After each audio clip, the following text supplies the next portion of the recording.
그래서 공부 시작하고 싶은데 뭐부터 해야 될지 막막하신가요? 네, 막막해요. 제 주변 친구들도 집에서 공부하고 싶어 하는데 어떻게 시작해야 될지 모르겠다라고 하더라고요. 혼자 하려다 보니 어떻게 하는지 몰라서 시도조차 못하는 경우가 많은 것 같습니다. 맞아요. 독학이 선생님, 도와주세요. 오늘 제가 준비한 영상을 끝까지 보신다면 바로 집에서 공부 시작하실 수 있으실 거예요. 집에서 공부하는 것에 대한 꿀팁 5가지와 주의사항까지 알려드리니 영상 끝까지 시청해주세요. 첫 번째는 책상을 공부 모드로 전환하는 겁니다. 이게 왜 중요하냐면 똑같은 공간이라도 내가 어떤 의미를 부여하느냐에 따라 집중력이 완전히 달라집니다. 더러운 책상에 앉으면 신기하게도 머릿속도 어지럽고 자꾸 다른 걸 만지고 싶어져요. 괜히 볼펜 정리하고 책 다시 꽂고 메모지에 쓸데없이 낙서하게 됩니다. 그렇게 10분, 20분이 그냥 날아가죠. 그래서 저는 아예 하루 공부 시작 전에 책상을 싹 정리해두는 걸 추천합니다. 진짜 최소한의 물건만 올려두세요. 당장 필요한 교재, 노트, 필기구, 물 1컵 정도만 있으면 충분합니다. 나머지는 다 치워버려야 합니다. 책상이 공부 모드로 전환되는 순간 내 뇌도 자연스럽게 지금은 공부할 시간이다 하고 받아들이게 됩니다. 여러분 혹시 컴퓨터가 한번 다운되면 리셋 버튼 눌러서 다시 켜잖아요. 그 과정이 번거롭긴 해도 시스템이 깨끗하게 초기화되면서 다시 제 기능을 하죠. 책상 정리도 똑같습니다. 내 머릿속 시스템을 초기화해서 공부라는 작업만 실행되도록 만드는 거예요. 두 번째는 몸을 공부 모드로 전환하는 겁니다. 많은 학생들이 집에서 공부하다가 자꾸 늘어지고 집중이 안 되는 이유가 뭔지 아세요? 바로 몸이 편안하기 때문이에요. 잠옷이나 트레이닝복 같은 옷을 입고 의자에 앉으면 몸은 이미 휴식 모드로 들어가 버립니다. 그러면 당연히 공부가 잘 안 되죠. 그래서 몸을 억지로라도 공부 모드로 만들어야 합니다. 방법은 의외로 간단해요. 샤워를 하고 외출할 때 입는 옷으로 갈아입으세요. 조금은 빳빳한 바지, 단정한 티셔츠, 아니면 교복도 괜찮습니다. 나 자신에게 지금은 공부하는 거다 라는 신호를 주는 거예요.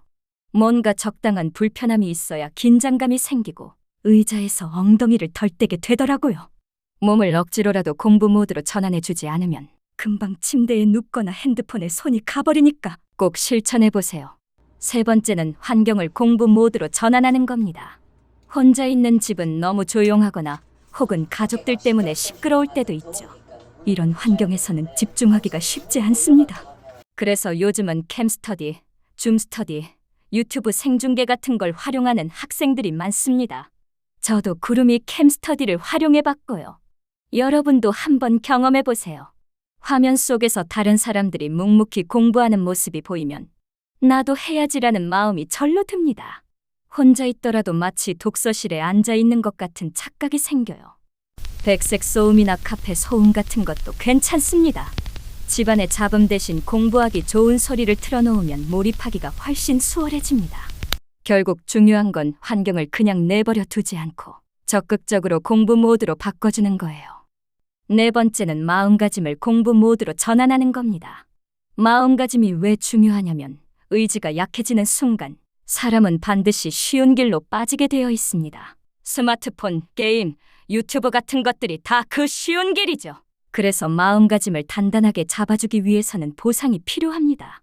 예를 들어서 오늘 이 과목 50페이지를 끝내면 간식을 먹겠다 라든지 3시간 집중하면 좋아하는 드라마 한 편을 보겠다처럼요. 중요한 건 타협하지 않는 겁니다. 공부량을 다 채우지 못했으면 보상도 없습니다. 이렇게 스스로와 약속을 걸어놓으면 힘들어도 끝까지 밀고 나가게 됩니다. 결국 마음가짐을 공부 모드로 전환하는 방법은 자기 자신에게 당근을 던져주되 절대로 지켜야 하는 약속으로 만드는 거예요. 5번째는 폰을 공부 모드로 전환하는 겁니다. 아마 이게 제일 중요한 부분일 겁니다. 솔직히 지금 이 영상을 보고 있는 여러분도 스마트폰 때문에 하루에 몇 시간을 날리고 계실 거예요. 공부하려고 앉았다가도 습관적으로 인스타, 유튜브, 카톡을 돌리다 보면 어느새 2~3시간이 훅 사라집니다. 이게 바로 스마트폰의 무서운 점이죠. 그래서 공부할 때만큼은 폰을 완전히 공부 도구로만 써야 합니다. 예를 들어 타임랩스를 켜놓고 공부하는 겁니다.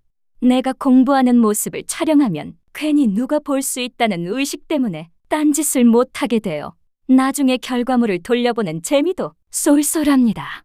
아니면 아예 부모님께 맡기거나 다른 방에 두는 것도 좋습니다. 제가 지난 영상에서 소개해드렸던 몰입의 방 같은 물리적 차단 도구도 좋습니다. 결국 중요한 건 폰을 그냥 두면 절대 공부에 도움이 될 수 없다는 겁니다. 내가 통제하지 않으면 폰이 나를 통제해버려요. 이 5가지 전환 방법을 꼭 기억하세요. 책상과 몸, 환경과 마음가짐, 그리고 마지막으로 폰을 공부 모드로 전환하는 겁니다. 전환을 못하면 집에서 하는 공부는 오히려 위험할 수 있습니다. 시작은 했는데 흐지부지 끝나고 공부도 아닌 휴식도 아닌 애매한 상태로 하루가 다 흘러가 버립니다.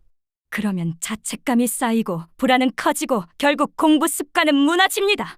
하지만 전환을 제대로 하면 집에서도 충분히 독서실 못지않은 집중력을 발휘할 수 있습니다. 오늘 이야기한 방법들 그냥 듣고 끝내지 말고 지금 바로 적용해 보세요. 책상 정리부터 시작해도 좋고 샤워하고 옷 갈아입는 것부터 해도 좋습니다. 중요한 건 지금 당장 하나라도 실천하는 겁니다. 네, 실천해 볼게요. 집에서 공부하는 게 위험한 방법이 되지 않도록 반드시 전환을 통해 공부 모드로 들어가시길 바랍니다. 여러분의 공부를 진심으로 응원하겠습니다.